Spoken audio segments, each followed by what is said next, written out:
팀 쿡으로 가져왔습니다. 예상외의 인물입니다. 제가 이제 한 차례 좀 전달을 해드리기도 했죠. There's something in the air 이렇게 해서 뭐 마케팅을 이전에 했었는데 다시 한번 팀쿡이 이 X에 이렇게 올리면서 아 맥북 에어에 대한 새로운 출시가 좀 기대가 된다 이런 이야기들을 전해드렸었는데 간밤에 또 이렇게 공개를 했습니다. 이번 주는 에어위크군요. 에어위크. 네, 에어위크더라고요. 네. 그래서 맥북 에어를 이렇게 영상으로 공개를 해서 제가 조금 이렇게 캡처를 해왔고요.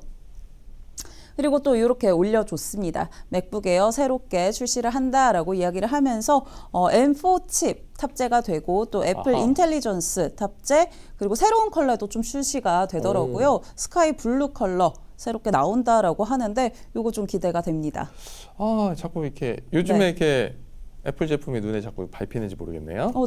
근데 저도 사실 맥북 에어를 쓰고 있거든요. 본인이 쓰고 있잖아요. 네, 근데 AI 인텔리전스가 지원은 안 되다 보니까 이게 조금 기대가 됩니다. 아무래도 챗 GPT에 좀 접근을 해서 뭐 이메일이라던가 이런 요약 기능들 사용을 할 수가 있고 또 사진 편집 기능도 가능하다라고 하니까 좀 기대가 되는 부분인데 과연 어떻게 나올지 한번 체크해 보시면 좋을 것 같고요. 갑자기 생각났습니다. 아이폰 15 나왔을 땐가 우리 주영 캐스터가 아이폰 매장에 가가지고 제가 직접 또 오픈런을 했죠. 오픈런 해갖고 찍어왔었잖아요. 맞아요. 궁금하신 분들은 한 번씩 찾아보시기 바랍니다. 네, 그때 얼굴이랑 또 사뭇 다를 수도 있습니다. 얼굴이 다른가요? 그때 조금 더 어렸으니까요. 2년 전이라서? 네, 조금 더 탱탱할 수도 있습니다. 한번 찾아보시면 좋을 것 같고요. 양봉 룩에 의해서 탱탱 룩까지 한번. 탱탱 룩까지 가나요? 네.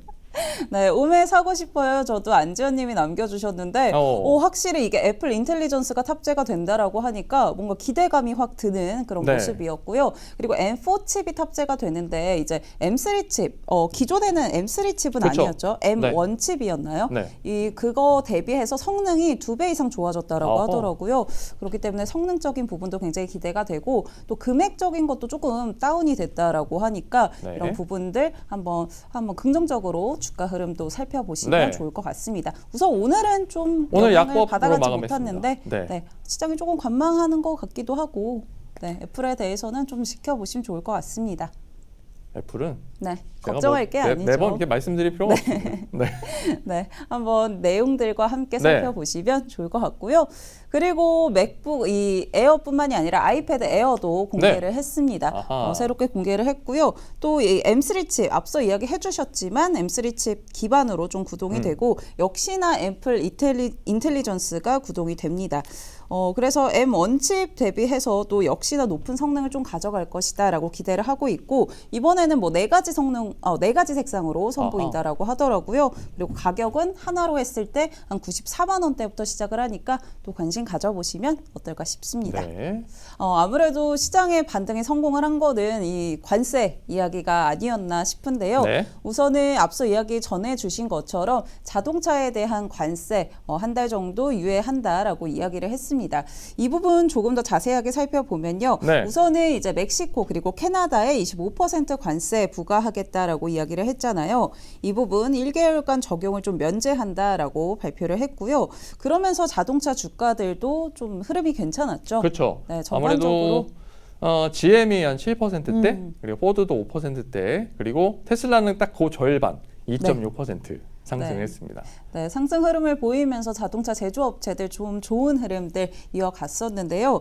사실 국내 시장도 좀 다르지 않을 것 같습니다. 우선은 어제 좀 전달해 드렸던 게 이제 국내 대부분의 많은 기업들이 멕시코에 생산 기지를 두면서 이 부분에 대해서 수출을 좀 미국으로 이어가고 있는데 이런 무관세에 대해서 좀 국내 시장도 긍정적인 영향을 받아가지 않을까라는 이야기들이 좀 나오고 있고요.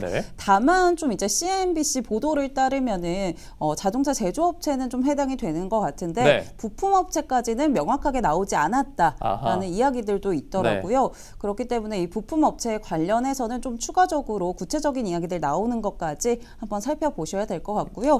뭐 국내 기업 같은 경우는 기아나 뭐 현대모비스 이런 기업들이 좀 멕시코에 생산 기지를 두고 있기 때문에 오늘 시장에서 어떻게 반영되는지는 한번 체크해 보셔야 될 것 같습니다. 맞습니다. 아무래도 트럼프 대통령이 수입 자동차에 대한 관세를 1개월 유예한다 이렇게 얘기를 했거든요. 거기엔 사실 이제 부품들도 미국으로 많이 이제 들어가고 있는데 그러한 부분도 이후에 좀 잘 챙겨봐야 되겠네요. 네, 우선은 좀 포괄적으로 나온 것 같아서 좀 구체적인 네. 소식들 나오면은 또 제가 추가적으로 전달해 드리도록 하겠습니다. 그리고 세 번째는 샘 올트먼 관련해서 좀 가져와 봤습니다. 오픈 AI 관련한 소식들이 좀 있더라고요. 네. 그래서 오늘 같이 한번 정리해 보시면 좋을 것 같은데요. 우선은 마이크로소프트 관련해서 또 이야기가 있었죠. 맞아요. 영국에서 마이크로소프트 그리고 챗 GPT 이 개발사인 오픈 AI 간의 이 파트너십 검토를 좀 중단한다 이런 발표를 했습니다. 사실 이제 마이크로소프트가 오픈 AI에 계속 투자해 왔다는 건 많은 분들이 알고 계실 텐데 그쵸. 2019년부터 130억 달러를 투자해 왔다라고 하고요. 영국에서는 2023년 말부터 이 부분에 대해서 이제 독점이라던가 뭐 통제권에 대한 조사를 좀 시작을 했습니다. 그러니까 결과를 내기까지 한 14개월 정도 걸렸다라고 이야기를 하고 있는데 이 부분 좀 긍정적으로 보는 거는 사실 이제 트럼프 대통령이 다보스 포럼에서 이제 영국이 빅테크 기업들에게 계속해서 이런 규제를 좀 하는 거에 압력을 대해서 가하고 있으니까. 네, 네. 이것 역시나 관세다 이렇게 언급을 했잖아요. 그렇기 때문에 뭐 상호 관세 앞으로 좀 부과가 되는 부분인데 뭐 취임한 지 한 달 만에 이렇게 빠르게 결과가 나왔다라고 이야기를 하면서 아무래도 유럽이 또 영국이 이런 부분에 대해서 신경 쓰고 있는 거 아니냐 이런 분석들도 좀 내놓고 있습니다. 네. 그래서 오늘 이런 소식들이 있었다. 좀 마이크로소프트에게도 긍정적인 이야기잖아요. 네. 그래서 한번 살펴보시면 좋을 것 같고요. 마이크로소프트 덕분에 오늘 주가가 또 상대적으로 크게 그쵸. 올랐고요. 그리고 오픈 AI 또 이야기를 하나 더 나와서 네. 해보자면은 사실 이제 일론 머스크가 앞서 좀 제기를 했던 가처분 명령에 대해서 좀 법원에서 기각을 했습니다. 네. 그러니까 오픈 AI가 수익화 모델로 좀 전환하는 거를 중단하겠다. 뭐 이런 의도로 일론 머스크가 소송을 제기를 했는데 네. 이거에 대해서 가처분 기각을 좀 했던 거고요.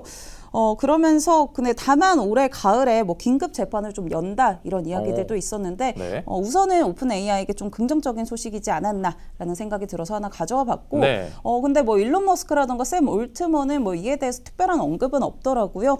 그래서 뭐라고 할 게 없을 것 같아요. 네. 가만히 있어야. 그렇죠. 네.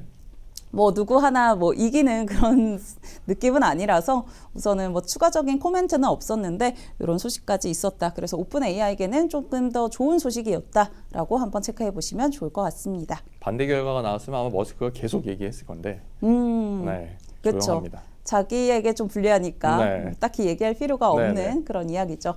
네, 그렇게 한번 내용 살펴보시면 좋을 것 같고요. 네 번째는 트럼프로 또 가져와 봤습니다.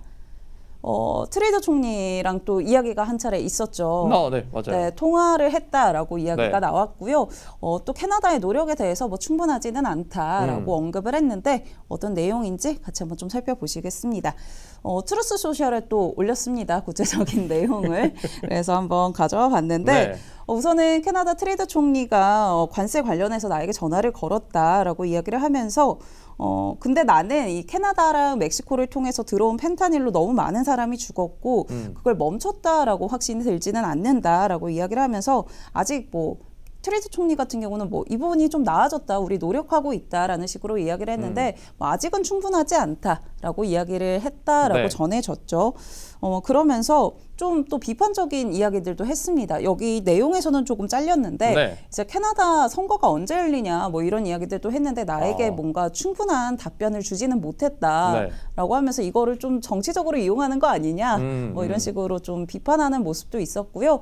그래도 좀 통화는 우호적으로 끝났다라고 이야기를 하면서 좀 협상에 대한 여지도 남겼다라고 시장은 분석을 하고 있습니다. 네. 이런 부분들 시장에서 조금 어떻게 또 반영해 나갈지 또 추가적인 소식 어떤 것들 나오는지 한번 체크해 보시는 것도 좋을 것 같습니다. 펜타닐 이슈는 딱 무자르듯이 한 번에 끝날 수 있는 문제가 아니라서 그쵸. 트럼프 입장에서는 계속 이걸 명분으로 무언가 얻어내려고 할 것으로 보이네요. 네, 추가적인 소식들 나오면 또 같이 한번 정리해 보시면 좋을 것 같고요. 또 국내 시장에서는 또 어떻게 반응할지 이어지는 박명석의 K픽 통해서 확인해 보시죠.